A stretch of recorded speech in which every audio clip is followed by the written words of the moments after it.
Keane O'Neill, Aidan McAlpin, James Costello, Aidan as a player, and James with his experience, both as a player and the minor manager, would know a lot of the players. And I suppose, the performance, they've changed the titles. As we say, Paddy Talley, performance coach, Arthur Fitzgerald and Jason McGahan, strength and conditioning, and Brian Kelly. It's fresh, it's new, and I suppose the big question that people are asking, we'll probably discuss it here, is, are the players out there? Yeah. Is the panel that's there good enough to win in All Ireland? Yeah. And certainly if we are, we'll have to improve. Yeah. Is it all down to the management team? Style of play is another thing. So, I think, to be fair, we've said it here before, and it has been said outside, the general public. You look at the panel for this year, was there that many players out there that should have been inside? I don't really think so. No. Players showing up well in club championships and stuff, it's another couple of levels up.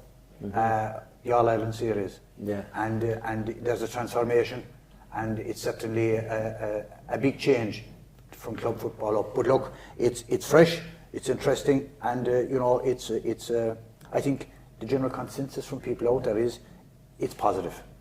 Yeah. And that's important. Yeah. Listen, Damien, it's fresh, definitely. Is there any danger that there are too many pieces or too many legs to this Kerry management, we'll call it stool, where you have Jack as the top man, and then alongside him you have Keane, and then you have the performance, and then you have S&Cs, you have McGahan, Jason, and yet the speciality of Keane O'Neill would really be generally considered as an S&C guy. He's the head of a department in MTU on physical education and sport and things like that. So how would you view, in general, firstly, on we can go into detail later, on the setup, the new setup? Yeah, I think we should say that there's a lot of legs to this stool, is definitely the case. You've got a head coach, an assistant coach, a performance coach, a goalkeeper coach. You've got two selectors who I assume are going to have some sort of coaching input as well. Yeah. That's a lot of people. And then you've Jack O'Connor sitting atop top of it. Now, one wonders, is Jack's role increasingly, and maybe it's just the way management has gone, and John might have an impression of this, is it the case that the manager is less and less of a coach and more of literally a manager? Is Jack O'Connor under this structure closer to a director of football than a traditional Mick O'Dwyer, Eamon Sullivan, and all the rest of it? I think he told us in one of his presses this year when we asked him on that, and he, what keeps him going, etc. And he said it wasn't like before. Number one, he was working as a teacher. Now he's retired, but he said now you can delegate.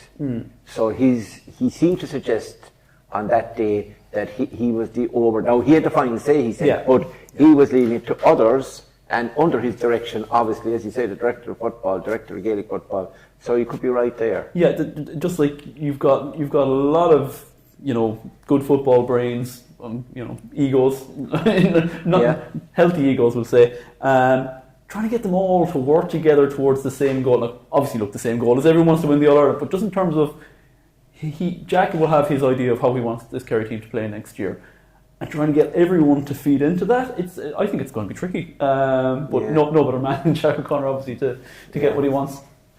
Listen, Jimmy, you were around a long time, and you would have an experience. Do you go back to Dr. Eamon, or a bit later?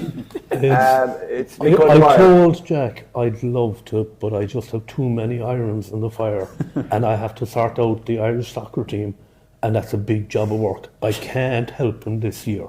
Yes. Pick up the phone anytime you want. I'll take the call, but I can't be there at the sessions. If he watches If he watches this podcast, your chances of being even allowed in the room at a presser will be gone by the time I'm finished with you. Anyway, what do you think of it, Jimmy? To be honest, Mort, I mean, for decades, selectors were actually elected at convention. Yeah. And what used to happen more often than not was you kind of had voting blocks. So South Kerry had a selector, East Kerry had a selector, West. And the thing was, not Kerry. your selector was supposed to push for fellas from your area. Yes. Whether he actually thought they were the best in the position or not, but that was his kind of political role. Yeah. And what you could end up with, and I understand did on a few occasions, is selectors and managers who didn't actually like each other. Yeah. Do you know? So I think it was when Mick O'Dwyer came in, and he was one of those, he was actually elected as a selector while he was a player. Was Sean So- Coonan elected like that, was he? He was. Yeah, go on, continue. But Mick O'Dwyer kind of said, no, I want my own people. And Kevin Heffernan was doing the same thing in Dublin. And they brought a certain professionalism for the sake of it. And look, professionalism is the word. Yeah. Do you know, people are travelling long distances, bringing a lot of expertise. There's a reason they're coming. You know, that's we all know the truth of that, and that's what it is. And look, the Kerry senior team is a massive revenue generator for Kerry football in general. It filters down. That's €10,000 for the whole 10k ticket Yeah. now. Did you buy one? no, no. Okay, go on. You still have your I like- consolation money, haven't you? I like all of these people. I don't know Paddy Talley. I've never met Paddy Talley. None of us have.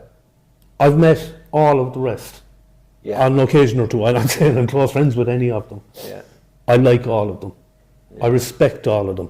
I was watching Ed on McGarrett with the West Kerry under-15s this year, and they actually played a lovely brand of football. Yeah. They lost the semi-final, but it was football He'd that I nearly wanted be a to forward see. coach because he was a good forward You know, compared to him. they were an attacking team. They were willing to go for it. They were a kicking team.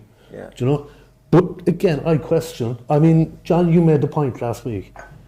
What really happened this year was we actually managed it well. We especially managed the time frame, and the time frame for me, it's an awful slog now. That group stage, pre-quarter-finals.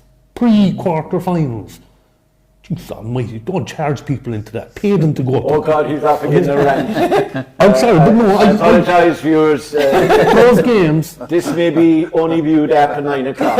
those games have to be managed very carefully because all they're doing is sapping energy. And I honestly think they're only there to sap our wallets, to be honest with you. They don't add anything to the Add money championship. to our wallets. They- It's John they Mitchell actually- more important than They dilute the championship. Do you know? I know, But you're right, The though. time frame is Yeah. important. We saw it with Derry this year. For 6 months, they looked absolutely world beaters. Then they ran out of steam. We saw it with Mayo last year. Absolutely outstanding. Won the league and so on. Ran out of steam. yeah. You know? But just Jimmy, just going back to your kind of historical analogy, you were talking about Dr. Eamon there. Dr. Eamon was never the Kerry manager. It's my understanding that he was. No, Mick O'Dwyer was the first actual manager. Yeah. Dr. Eamon technically was head coach. Yeah. He wasn't really a selector. No, obviously behind the scenes, Yeah. it's well known that he kind of selected who he wanted and it was agreed on. But the likes of John Joe Sheehy and Mark Kelly and these had enormous say. Now again, like you, the buck is going to rest with Jack O'Connor, win, lose or draw. So he gets in his own people and that's good, and these are very good people, but I'm still asking the same question as Damien. Who decides how we play, what approach we're taking? Yeah. Do you know, is it our performance coach? Is he actually in charge of the style of performance? I presume Jack O'Connor has the final say. Yeah. The selectors, as you say, it's no longer just a case of selecting. Yeah. You know, Cian O'Neill, enormous success with almost every team he's been with. Tipperary Hurlers. he led Tipperary them to All-Ireland Hurlers, final, Galway. coached them. Galway, Mayo. Well, he couldn't succeed. Kerry. He tried. Kerry. Kerry. Yeah. Jimmy, is the style of play we're going to adapt, is that going to be dictated by the way the other teams are playing, or are we going to approach it and play a game with a bit of abandon and taking it on? Unfortunately, I think the style that your opponents play, and pretty much every team is playing much the same style nowadays. You have to respond to that. You can't go out naively. We saw it with Mayo and Galway for years. Great football, open football, attacking football. They stepped into shootouts with us a couple of times and they were fantastic games. And to be honest, we outshot them more often than not. But we lost along the way as well. Yeah. They were great football games. Yeah. But when they, and we for that matter, ran into the Tyrones, the Armaghs, the Donegals,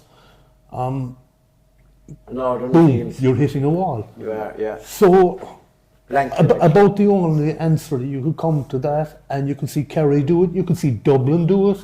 You know, they won all those All-Irelands, and absolutely lovely shooting, developed a great way of opening the right man in the right place for the shot, which is something we need to work on. Yeah. But at the same time, when Dublin didn't have the ball, go back and look at how many players were in their half of the field. Yeah. Yeah. So you can't Yeah. you can't decide I'm going to go out and play it the way I want to. Yeah. You're playing against somebody else who's looking to impose their game on you, Yeah. and a negative game.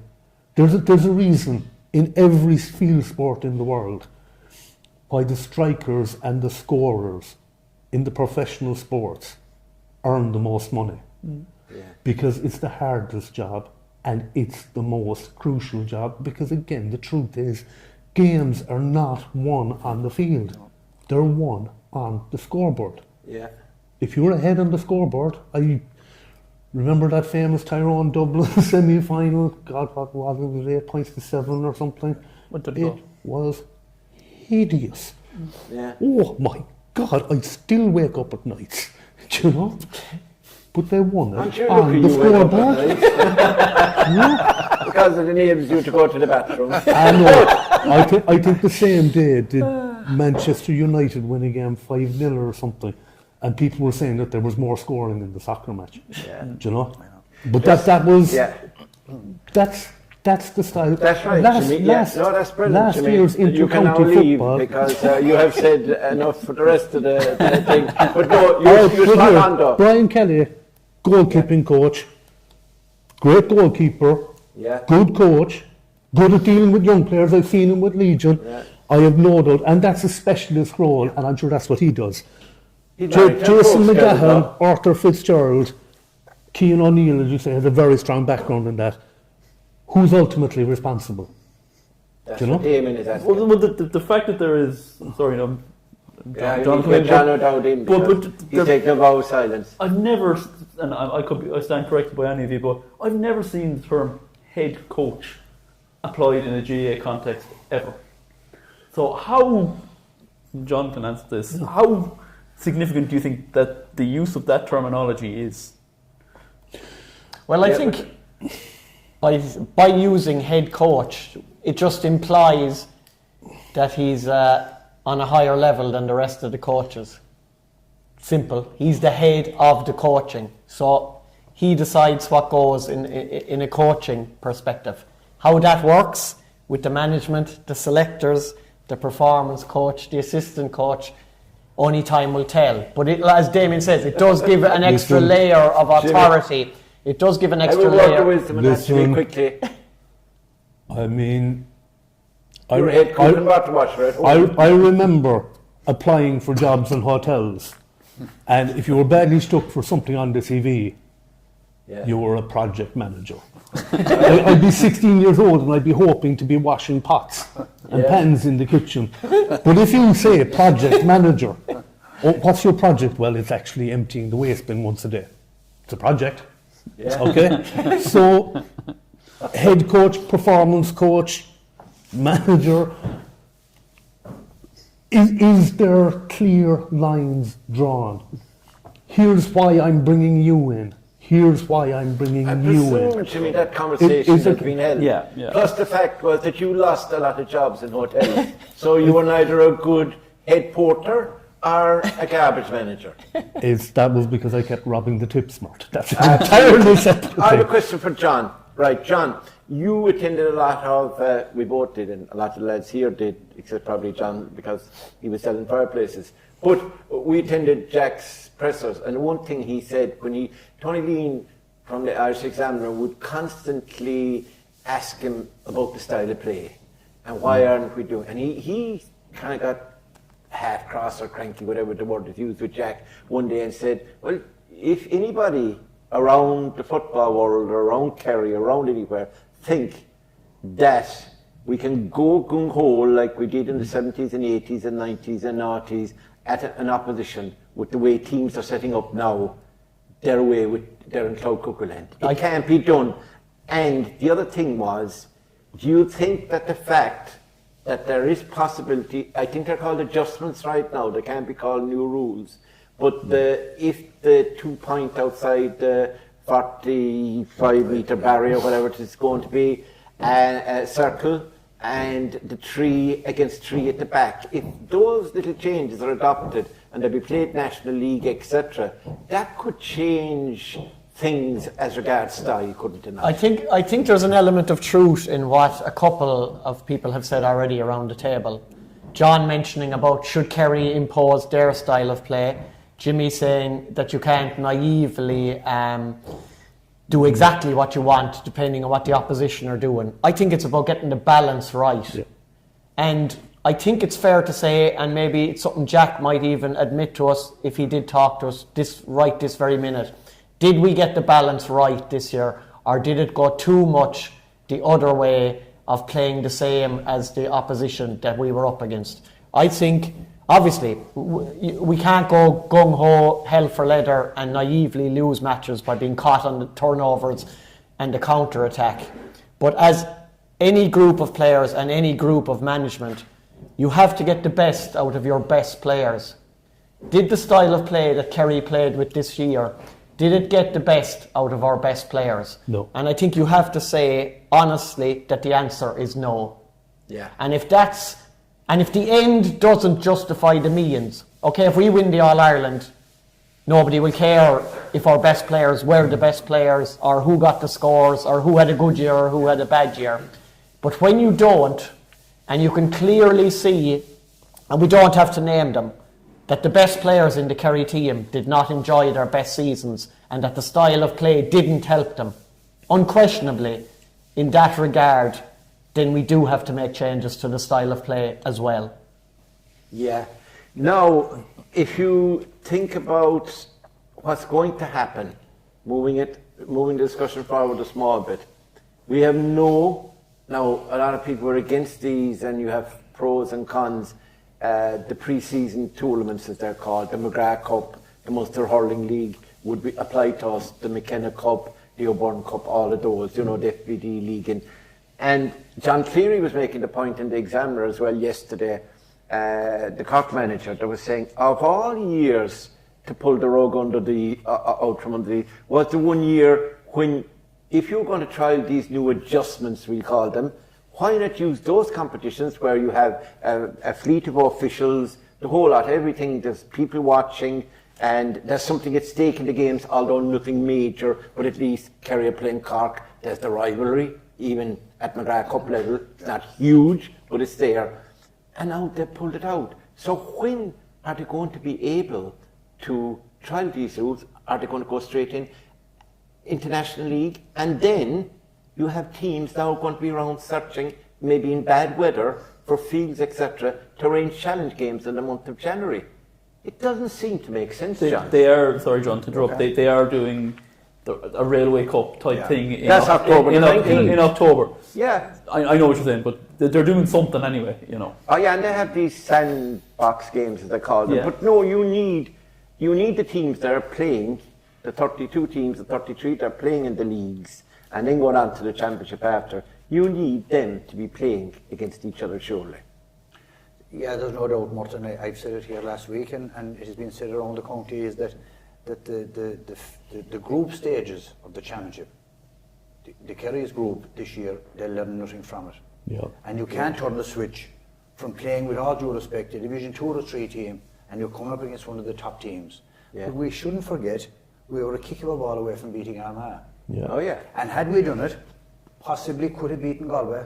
Yet the way they play, I think probably would have, because Galway weren't that full strength. We are not doing an awful lot wrong, but it's the criticism out there that from the Joe Soaps on the street that know their game probably better than some of us, following it for years, is that negative style. If we can tweak it, like John said, the balance, get the balance right. Yeah. We have some of the best kickers in the game up front. Right, I'm going to throw a spanner in the works now, Faye. I was involved in typing only, but in the Irish Examiner podcast on Monday, Oisin McConville was on, and he said that the aura around Kerry football has now gone. Particularly the northern teams have no fear when they get to Croke Park and play in Kerry anymore.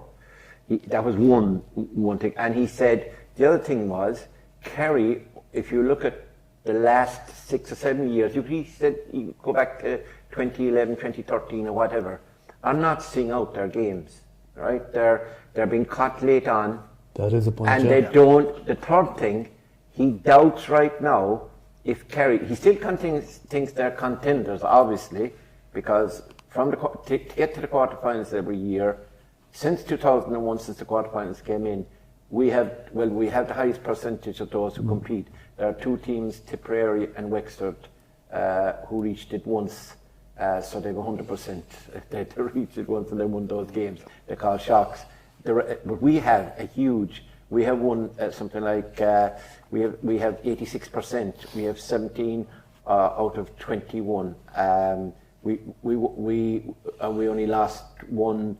The draw game, the very first one was the draw in Thurles, etc. But anyway, and he was saying that we don't have bar Killian Burke, who this year came on the bench, and if you looked at Oisin O'Neill coming on and Soupy Campbell, they were kept back. Kerry, he said, doesn't have, despite their minor success, 5 in a row, under 20s doing well, and the minors doing well in recent years, reaching All Ireland finals, semi-finals. Where are the players? Is it Australia? Is it they're just not good enough as they get older? But if we are to be successful under this management team, or another management team, and as you say, get the balance right between attacking football and being, clever defensively, have we got the talent? Have we got the players? It can't all be down to management. No, it's not at all down to management. I suppose this is kind of good for the goose, good for the gander, but I really do think the under-21 championship is a huge loss. And the under-18 minor is a huge loss. Agreed. Mm-hmm. There's that gap there. Now, I can't remember. I was writing about some footballer in Kerry a couple of weeks ago, and I was thinking, I can't remember who it is now off the top of my head now, sorry. Possibly. Exactly. Possibly. But I was kind of thinking... He's 17, it was Owen Hassett. It was Owen Hassett, yeah. And I was thinking, you're going to have to bring him in next year, even though I think he's 20. He would have been on the 20s this year. Yeah, only for injury. He would definitely been on it. And I was like, well, maybe an under-21 year might have suited him down to the ground and then come into a Kerry panel. But you're going to have to bring him in now at 20. But also, again, I do think the under-21 championship is a big loss. But... good for the goose, good for the gander there. And don't even underestimate the junior competition, which was huge, because Kerry used it really, really well. There was players like Tig Morley, Killian Spillane, several of those players won All-Ireland Junior, All-Ireland. Paddy Clifford, that was one of the places where he made his name before they ascended to senior level. That junior competition was huge from a Kerry's perspective. But for whatever reason, you went through a list there when we were talking off record. The Jack Kennedys, the Paul O'Shea's, the Dara Lyons, but Dara still has time, I think. These lads haven't come through. You'd be kind of thinking, Paul Walsh, I think that we said he was a minor player of the year. And you're kind of thinking, and you'd be kind of thinking, all right, yeah, look, he'll play 20, we won't see him for a few years, but then he'll come on. But it never happened for him and for plenty of other ones. So what can Kerry do? What can Jack Connor do? What can the county board do? I know they have a development league for under 23. What more can be done to kind of get to bridge that gap, because the 20 thing doesn't really work. One thing for me is we tried kind of having development squads before that would be separate from the senior group but potentials. But what was happening was clubs were understandably being driven wild because their players were being held for them.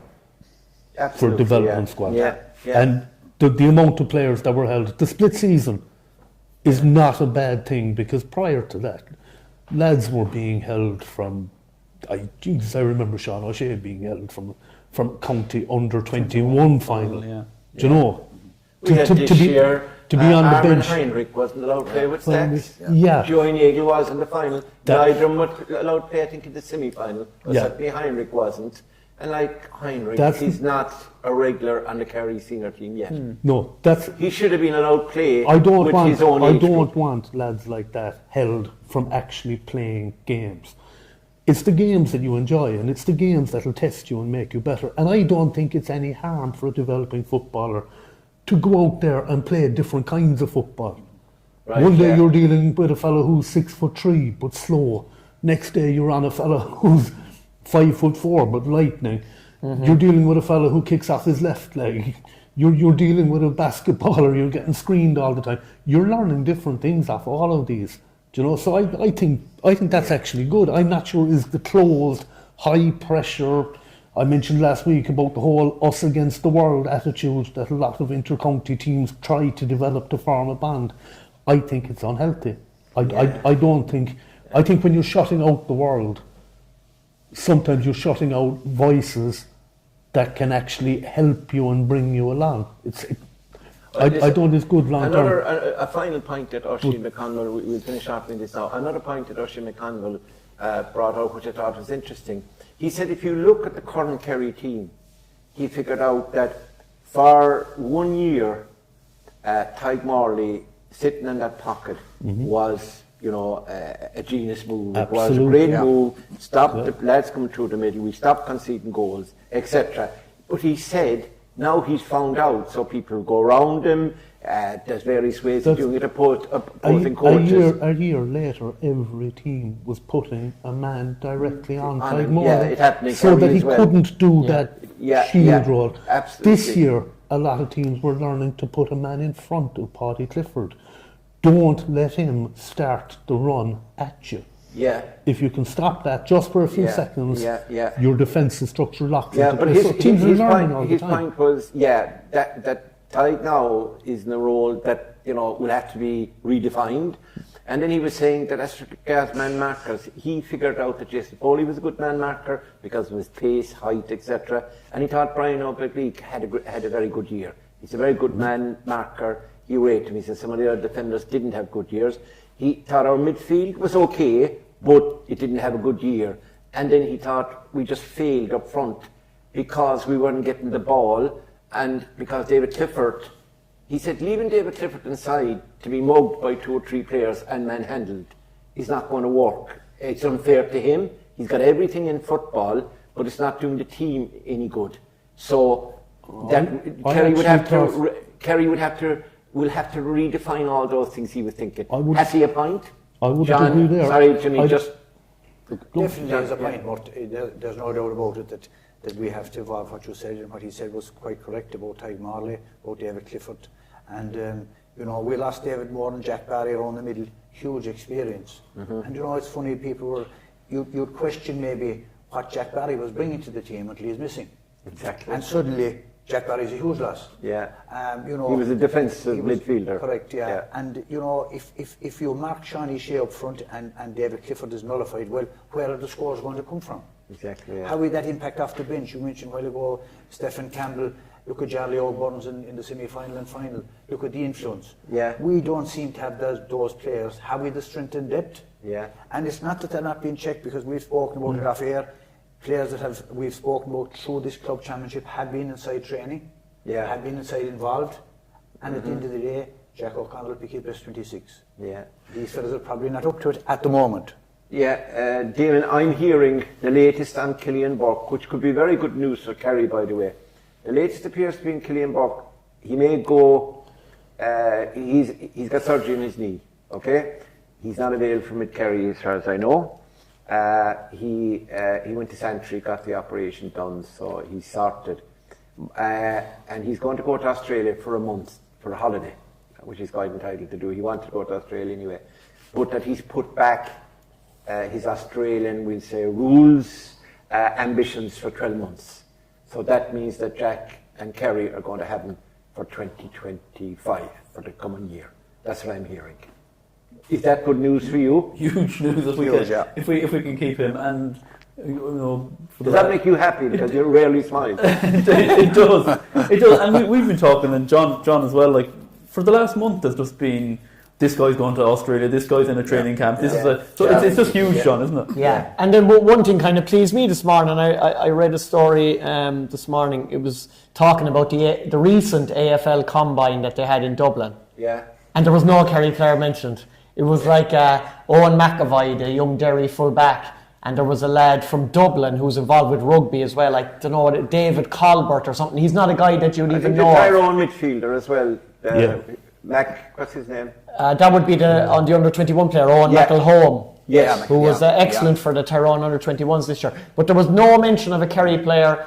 The article was saying that the Aussies are not gung-ho for a massive amount of players. They only picked out those 2 from the most recent combine. But for sure, we have to, whatever county board, whatever Jack, whatever people in the know in Kerry have to do, we cannot afford to lose a lot of top-class footballers to Australia. Now, you can't stop young fellas chasing the professional dream if that's what they want to do. If Gaelic football was professional, a lot of them would stay here and play that game because they'd be with their family, they'd be with their friends, they'd be earning a living from playing the game that they love. You can't force them to stay, but there has to be incentives for them to stay. Like we haven't had Mark O'Connor for 10 years. Even if he does come back at the end of 2026, he still has a new 2-year contract. He will be 30 years of age by the time he can wear the Kerry jersey. And at the moment, he's after 2 operations this week on his knee and his wrist. And 10 years of professional football is a lot different to 10 years. I know look, they train hard and all the rest of it with Kerry, but it's not the same thing, is it? No, it's not the same thing. And Rob Monaghan has done 1 season over in the Carlton Blues. There is no doubt in the world, but Rob Monaghan would have been in the Kerry senior panel this year, without a shadow of a doubt. If Charlie Keating decides to go at the end of this year, there's no doubt that he would be in the mix for the Kerry panel in 2025. There are other names, younger names. We've all heard them being mentioned. Tomas Kennedy, Ben Murphy. There are other players that understandably professional codes will have their eyes on because they have the height, they have the physique, they're athletes, they fit in to whatever sport they will pursue. So you can understand why scouts in various sports might be looking at athletes like that. But we cannot afford to lose that kind of talent because John is spot on. Like Jack O'Connor, in fairness to him, he does have his finger on the pulse as regards the players that are around the county. And John said, were there a massive amount of players not involved with Kerry this year that should have been involved? There weren't. No, that's true. No. Listen, a question for Jimmy here to finish this up, because Jimmy is an expert historian and all this, but this is history. Can you tell me who was the last farmer to play for Kerry? Not a clue offhand. Liam Flaherty. Liam O'Flaherty. That was 1997-ish, wasn't it? Yeah. I do remember Tomas O'Shea talking about... Tomas was never a farmer. Damon Breen coming in from plastering. Yeah. And he literally had the plaster. You're after reading my mind, which is very disturbing for me. But it does bring up something for me, and that's modern strength and conditioning. And I remember at some stage, did James O'Donoghue win Young Footballer of the Year at 23 years of age, I think? He was 23. Yeah. Mike O'Doyle of Austin Stacks. Yeah.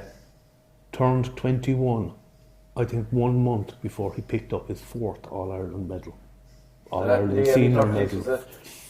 But you couldn't do that now. Remember back then, lads were more or less working from the age of 13, 14. Yeah. They were walking Physical or cycling everywhere. Yeah. I'd say everything was done by hand. There was a lot of outdoors because there was damn all to do indoors. So yeah.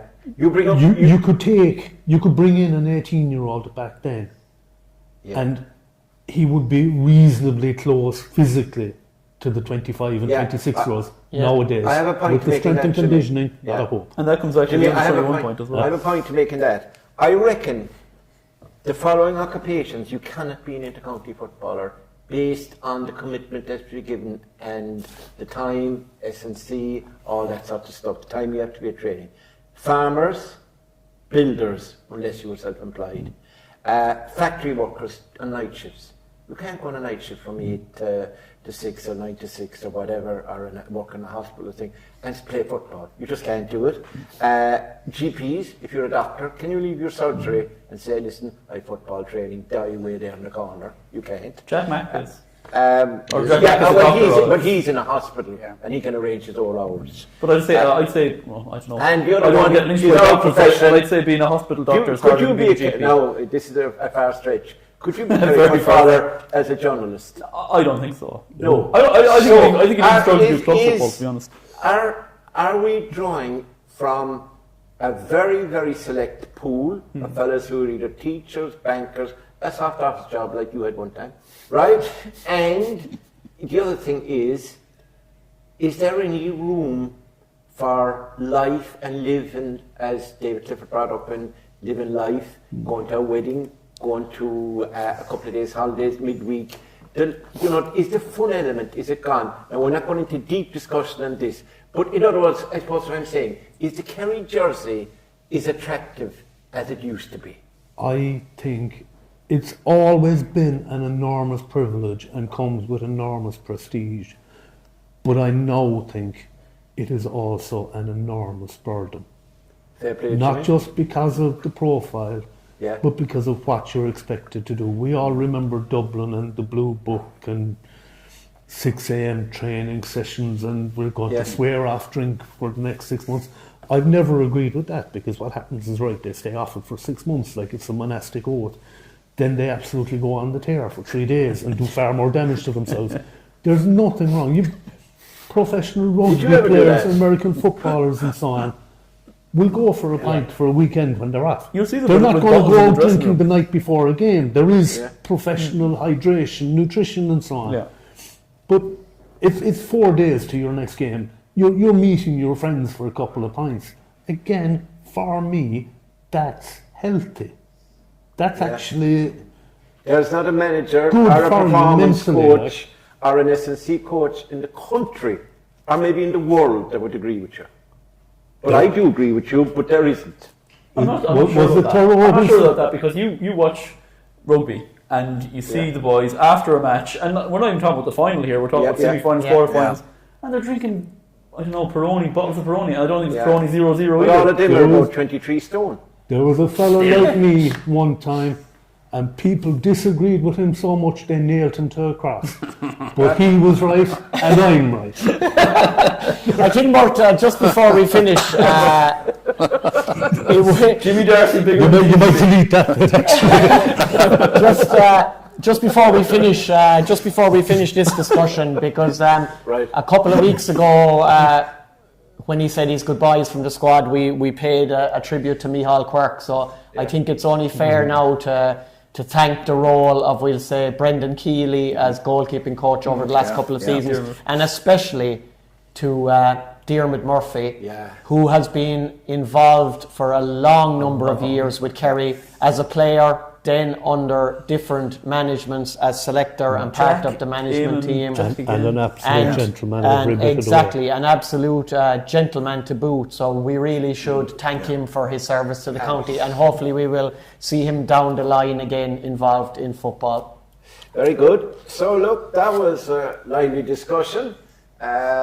Thanks to Jimmy, who introduced religion, and he went back 2,000 years for it, to prove that his point was right. But other than that, I think That's going to haunt me, isn't it? there's a general acceptance that, look, we're positive about the setup, and hoping that, I think, more the style of play, the balance of being defensive as well as being attacking, that we can utilise that better in 2025 than we did in 2024. And we were, as John said, only kicking a ball away from getting to an All-Ireland final. We're always thereabouts, and I think next year would be no exception.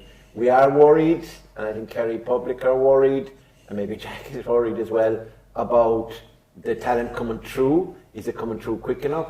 Is it going to disappear to Australia? Which, lads are entitled to take that up. So there is a general kind of anxiety maybe about that element of it. I think we're maybe very anxiety is too strong, but definitely the Kerry management structure, as well, we have a lot of coaches, so the way they will fit in and their teamwork, as well as the players' teamwork, will, when we come back in 12 months' time to look back after the All-Ireland series, let's hope we'll be saying, what a wonderful group of individuals. We won another All-Ireland, and Jimmy Darcy won't crucify anybody this time, not even the Jimmy good Lord Darcy will rise from the dead. On the third day. On the third day, or maybe the third Thursday. So now we'll take a break and we'll be back with a preview of the county championship.